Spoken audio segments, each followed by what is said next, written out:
स्वागत आहे तुमचं एका नवीन व्हिडिओमध्ये। आपण आज कटोरी ब्लाऊजची परफेक्ट अशी शिलाई बघूयात। तर कटोरी आपली चपटी बसू नये, परफेक्ट यावी, कटोरीचं टोक एका साईडला जाऊ नये, म्हणजे समोरच्या किंवा पाठीमागच्या साईडला फिटिंगच्या साईडला जाऊ नये। त्याचबरोबर कटोरी कुठल्या साईडने जोडायची हे सर्व आपण बघणार आहोत। तर नेहमी आपण कटोरी एकमेकावरती टोक ठेवायचा आहे आणि कमीचा जो भाग आहे तो कट करायचा आहे, म्हणजे आपली कटोरी जी आहे ती परफेक्ट घातल्यानंतर येते। जो कोण आहे जास्त कट करायचा आहे आपल्याला आणि कटोरी तयार करायची आहे। आणि तयार करताना आपल्याला नेहमी दोन्ही पार्ट एकमेकासमोर ठेवायचे कटोरीचे, म्हणजे एका साईडचं दोन्ही होत नाही। तर काय होतं, आपलं लक्ष नसेल तर एका साईडच्या दोन्ही कटोरी होऊ शकतात, म्हणून एकमेकासमोर ठेवायचं आहे। त्याच्यानंतर एकमेकावरती इकडच्या साईडचं टोक इकडच्या साईडवरती ठेवून असा त्रिकोण बनवून घ्यायचा आहे आणि टक्स घालायचा आहे। टक्स घालताना आडवा टक्स जो आहे तो 1.5 इंचाचा घ्यायचा आहे। आडवा टक्स आहे तो 1.5 इंचाचा घ्यायचा आणि उभा टक्स आहे तो 2.5 इंचाचा घ्यायचा आहे।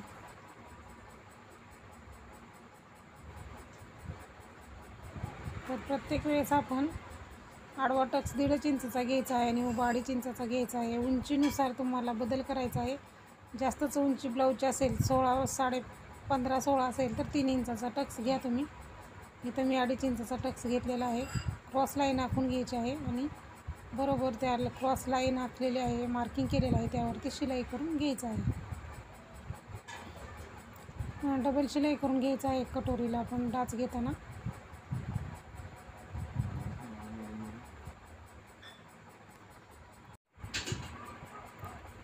तर दोन्ही साईडच्या कटोरीला आपण तसाच टक्स घ्यायचा आहे आणि डबल शिलाई घ्यायची आहे कटोरीला। आपल्याला प्रत्येक ब्लाऊजचं मार्जिन शिलाई करताना डबलच शिलाई घ्यायची आहे। आता आपल्या समोर कटोरी दोन्ही तयार झालेली आहे आपली। तर आता आपण साईड पट्टी घ्यायची आहे आणि कटोरी समोरासमोर ठेवायची। त्याच्यानंतर दोन्ही साईडची साईड पट्टी, इकडची साईड पट्टी इकडल्या साईडला, इकडची साईड पट्टी इकडल्या साईडला करायची। उलट सुलट कपडा असेल तर चेक करायचा आहे, समोरासमोर ठेवून ब्लाऊज तयार करायचा, नाहीतर आपल्या एका साईडचं होऊ शकतं। अस्तरचं असो किंवा साधा असो, अशाच पद्धतीने तयार करायचं आहे। तर एक साईड तयार करताना कटोरीवरती आपला उलटा जो ब्लाऊजचा कपडा आहे साईड पट्टीचा तो ठेवून शिलाई करायची आहे। कपडाही ओढायचा नाही आणि साईड पट्टीही, कटोरी ओढायची नाही आणि साईड पट्टी ओढायची नाही, बिगर ओढता जसा आपला कटोरीचा राऊंड आहे त्या पद्धतीने शिलाई करायची आहे। आणि कटोरी जोडताना नेहमी वरच्या साईडने जोडायची आहे, कटोरी खालच्या साईडने जोडायची नाही। कमी जास्त भाग झाला असेल तर आपण खालच्या साईडने कट करू शकतो, म्हणून कटोरी नेहमी जोडताना वरच्या साईडने जोडायची आहे। इथं आपण लगेच डबल शिलाई करून घ्यायची आहे।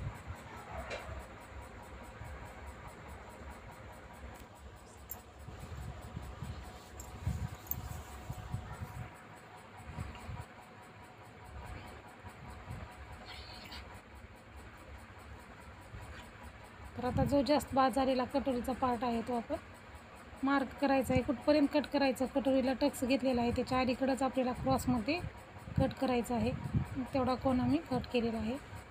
तर अशा पद्धतीने आपण हे तयार केलेलं आहे एक साईडचं। आता दुसऱ्या साईडचं तयार करताना साईड पट्टी सरळ ठेवायची आणि त्याच्यावरती उलटी कटोरी जोडत यायचं आहे। अशा पद्धतीने तुम्ही कटोरी जोडा, म्हणजे कटोरी जोडणं तुम्हाला एकदम सोपं वाटेल।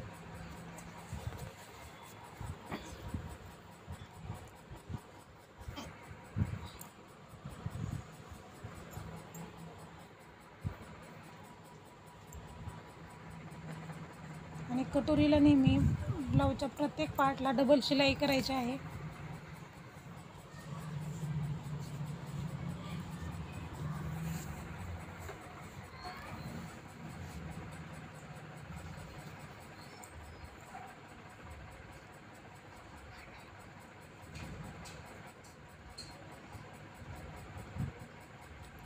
तर इकडच्याही साईडची थोडीशी कटोरी एक्स्ट्रा आहे, ते आपण मार्किंग करून असं क्रॉसमध्ये कट केलेलं आहे।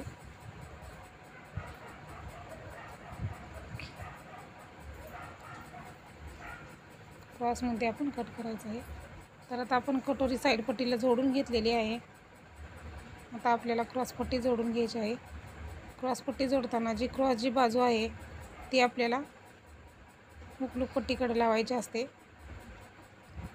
आणि उलट कपडा ठेवायचा आहे. त्यावरती सरळ ब्लाऊजवरती उलट क्रॉसपट्टी एक ठेवायची आणि त्याच्या खालच्या साईडला एक क्रॉसपट्टी ठेवायची आहे. म्हणजे आपल्याला एका साईडला 2 क्रॉसपट्टी लागतात. एकदाच आपण दोन्ही क्रॉसपट्टी जोडून घ्यायची आहे. म्हणजे आपला वेळही वाचतो आणि मार्जिन दोन्ही साईड क्रॉसपट्टीला सेम येतं, त्यामुळे ब्लाऊज आपला व्यवस्थित बसतो. असं एकमेकावरती ठेवायचं आहे आणि शिलाई करायची आहे. व्यवस्थित आपले तिन्ही पार्ट एक ठिकाणी आले पाहिजे. म्हणजे दोन्ही साईड पट्टी आणि दोन्ही क्रॉसपट्टी आणि समोरचा पार्ट आपला. आणि कटोरीचा जो टक्सा आहे घेतलेला तो आपण शिलाईमध्ये घ्यायचा नाही, वरती करायचा आहे शिलाई करताना.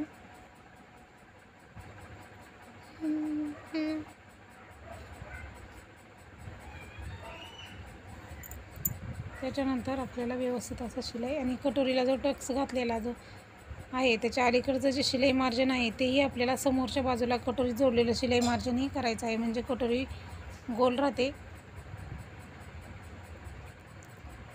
डबल शिलाई क्रॉसपट्टीला करून घ्यायची आहे.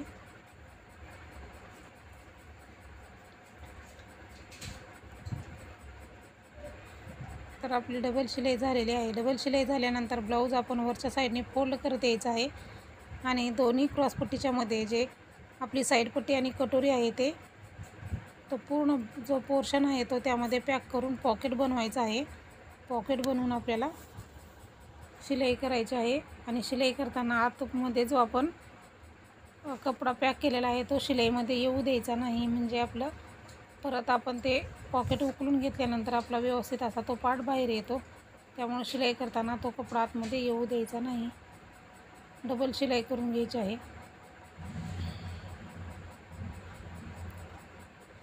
आणि जी आपली हुकलूक पट्टीची साईड असते 3.5 इंचाची जी क्रॉसपट्टी असते तिकडच्या साईडने कपडा बाहेर काढायचा. म्हणजे व्यवस्थित असा कपडा बाहेर येतो. आणि बघा आपण आता कटोरीचा जो कपडा जो टक्स आहे तोही आतमध्ये पॅक झालेला नाही आपला.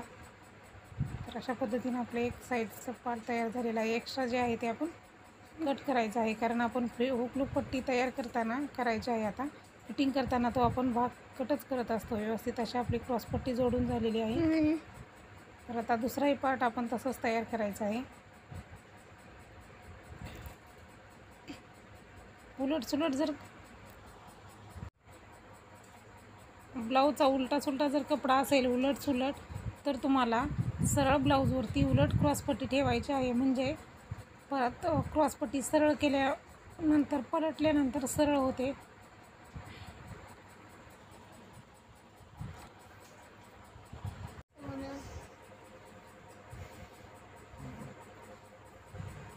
व्यवस्थित अशा आपण इकडच्याही साईडची क्रॉसपट्टी जोडून घ्यायची आहे.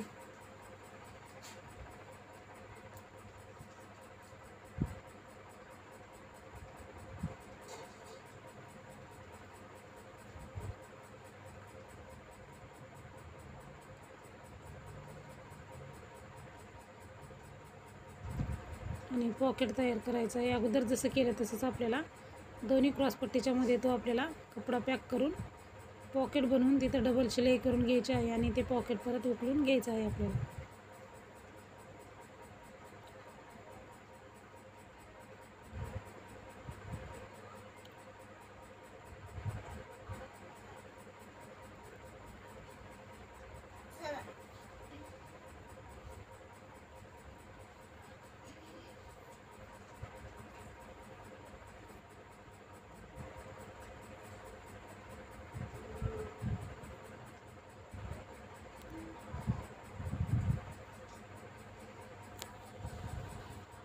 व्यवस्थित आता आपण इकडच्याही साईडचा आपला तयार झालेला आहे.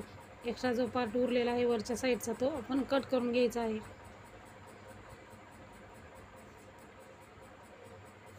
तर तुम्हाला वाटेल आता हे कट केल्यानंतर फिटिंग करताना कमी पडेल का, तर कमी पडणार नाही. आपलं ते बरोबर आहे. फिटिंग करताना आपण अजिबात आपलं कमी पडणार नाही आहे, कारण क्रॉसपट्टी आपण बरोबर मापाची काढलेली असते. कटोरी वाढून घेतलेली असते त्यामुळे तो कपडा जास्त होऊ शकतो समोरचा पार्ट. त्यामुळं क्रॉसपट्टी जोडल्यानंतर उरलेलं जे अंतर आहे ते आपल्याला कट करून घ्यायचं आहे. आता आपण हुकलूक पट्टी लावून घ्यायची आहे. हुकलूक पट्टी लावताना 1.5 किंवा 2 इंचाची पट्टी काढायची आहे. एक साईडने फोल्ड करायचं आहे.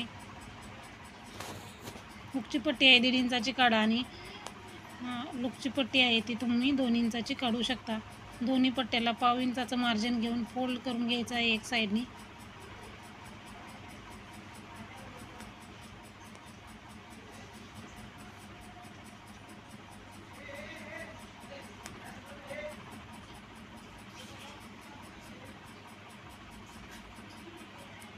हुकची पट्टी लावताना सरळ ब्लाऊज ठेवायचा आहे. सरळ ब्लाऊज पिसावरती आपल्याला 1/2 इंच फोल्ड करायचं आहे. 1/2 इंच फोल्ड करून उलट पट्टी ठेवून 1/2 इंचाचं मार्जिन घेऊन शिलाई करायची आहे.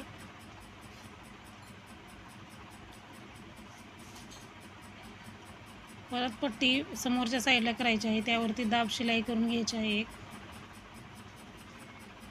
दाब शिलाई केल्यामुळे आपली पट्टी जी आहे आतल्या साईडला फोल्ड व्यवस्थित होते आणि डबल परत पूर्ण जो पट्टी आहे ती आतल्या साईडला पॅक करून आपल्याला त्यावरती एक शिलाई करायची आहे.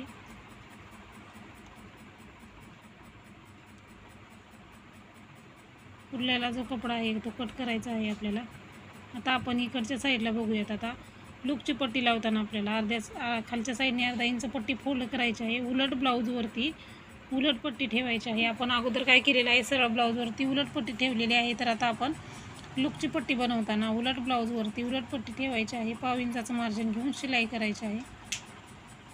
त्याच्यानंतर ह्याही पट्टीला आपल्याला पट्टी पुढे करून त्यावरती दाब शिलाई करून घ्यायची आहे. दाब शिलाई केल्याच्या नंतर आता बघा लूकची पट्टी जी आहे ती पूर्ण आपल्या ब्लाऊजच्या वरती न जाता बाहेरच्या साईडला आली पाहिजे. म्हणजे आपलं फिटिंगही बरोबर येतं आणि लूकचे घरं जे असतात आपले व्यवस्थित बनतात. म्हणजे आपण दाबटीप अगोदर 1/2 इंच शिलाई मार्जिन घेतलेलं आहे. त्या शिलाई मार्जिनच्या बरोबर त्यावरती ती पट्टी अशी बसली पाहिजे. जसं मी दाखवत आहे त्याप्रमाणे पूर्ण पट्टीवरती फोल्ड करायची नाही. ते शिलाई मार्जिन आहे त्याच्या अलीकडं आणि ती पट्टी जी आहे ती आपली पूर्ण बाहेरच्या बाजूला आली पाहिजे. लूकची पट्टी आहे ती ब्लाऊजवरती न जाता आता दाखवल्याप्रमाणे बाहेरच्या बाजूला आली पाहिजे. अशा पद्धतीनं आपण लूकची पट्टी लावून घ्यायची आहे आणि कडेला शिलाई करून घ्यायची आहे अलीकडल्या साईडला. म्हणजे आपल्याला लूकचे घरं बनवता येतील. आणि नेहमी आपण पायपिंग केल्याच्या नंतरच लूक पट्टी लावून घ्यायची आहे. आपण आता पायपिंग कसं करायचं बघूयात. सोप्या पद्धतीनं पायपिंग कसं करायचं एकदम परफेक्ट तुम्हाला दाखवते मी.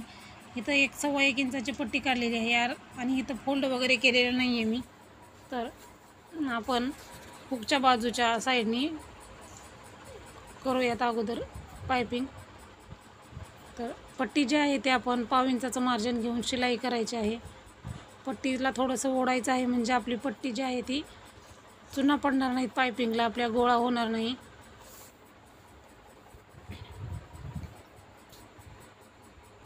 आणि बघा परत काय करायचं आहे. आता आपल्याला काय करायचं आहे, ही जी पट्टी आहे ती नकानं प्रेस करून घ्यायची आहे. नकानं प्रेस केल्याच्या नंतर नकाने प्रेस केल्यामुळं आपल्याला आकार व्यवस्थित येतो आणि आपल्याला हे जे शिलाई मार्जिन आहे त्यावरती शिलाई करून घ्यायची आहे. पूर्ण आतमध्ये फोल्ड नाही करायचं. व्यवस्थित बघा जसं दाखवले त्याप्रमाणे असं ते शिलाई मार्जिन जे आहे त्यावरती पट्टी आहे ती शिलाई करून घ्यायची आहे. आणि डबल आपण पॅक करणार आहोत म्हणजे आपल्याला हवी तशी आपण पायपिंग करू शकतो. पूर्ण पायपिंग कशी करायची त्याचाही लवकरच व्हिडिओ अपलोड करीन मी.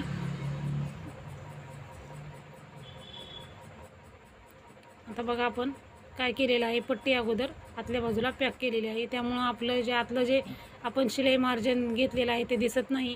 त्याच्यानंतर आता आपल्याला डबल एकदा शिलाई करायची आहे. म्हणजे जेवढी पाहिजे तेवढी गोल तुम्ही पायपिंग करू शकता, छोटी किंवा मोठी बघू शकता. आणि खालच्या साईडनेही आपलं एकदम फिनिशिंग व्यवस्थित येतं. म्हणजे ते आपलं दोन्ही जे मार्जिन आहे तेही दिसत नाही आणि आपल्याला हवं त्याप्रमाणे तुम्ही इथं पायपिंग छोटी किंवा मोठी अशी डबल केल्यामुळं करू शकतो. सहज आणि सोप्या पद्धतीनं इथं मी तुम्हाला पायपिंगही कसं करायचं दाखवलेलं आहे. तर अशाच पद्धतीनं आपण कुठल्याही ब्लाऊजला पायपिंग करायचं आहे. तर पायपिंगचा आपण सेपरेट व्हिडिओही चॅनलवरती अपलोड आहे, तेही तुम्ही बघू शकता. तर अशा पद्धतीनं पायपिंग कसं करायचं तेही मी तुम्हाला लवकरच व्हिडिओ दाखवेन.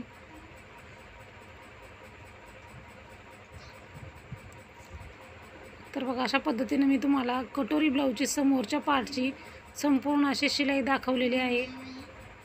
अशाच प्रकारचे व्हिडिओ बघायचे असतील तर चॅनलला सबस्क्राईब करून ठेवा, म्हणजे तुम्हाला असेच नवनवीन व्हिडिओ बघायला मिळतील. तर बघू शकता खालच्या साईडनेही आपले एकदम परफेक्ट असं फिनिशिंग आलेलं आहे आणि पायपिंग आपली एकदम व्यवस्थित आलेली आहे. तर अशाच प्रकारचे व्हिडिओ बघायचे असतील तर चॅनलला सबस्क्राईब करा. व्हिडिओ पूर्ण बघितला आहे तर व्हिडिओला लाईक करा. व्हिडिओ जास्तीत जास्त शेअर करा. व्हिडिओ पूर्ण बघितल्याबद्दल धन्यवाद.